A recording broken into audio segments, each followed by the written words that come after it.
Babamın mirası benim kaderimdir.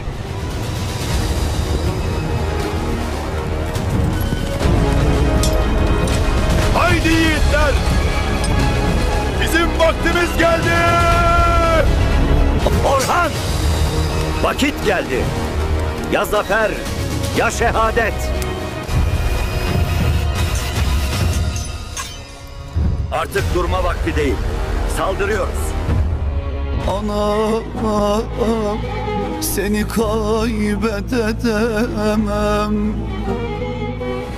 Bu topraklar için ölmek yaşamaktan şereflidir.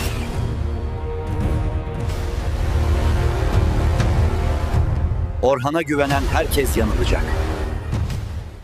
अस्सलाम वालेकुम दोस्तों, कुरल ओस्मान की तरफ से दूसरी सीज़न आई है जिसी के बारे में हम थोड़ा सा आपको रिव्यू बताएंगे। कुरल ओरहान ये ड्रामा न्यू आया है जो अरबों मुल्कों को दिखा रहे, अभी तक रिलीज़ नहीं हुआ है। रिलीज़ होने वाले में थोड़ा सा टाइम लगेगा। इसी के बारे में हम थोड़ा सा आपको ये बताएं कि इसमें हर अदाकार चेंज है, कोई भी ऐसा अदाकार नहीं है। किसी को समझ आए तो वो ही हमें कमेंट में बताए कि कौन कौन से अदाकार है। ये पसंद वीडियो आए तो सब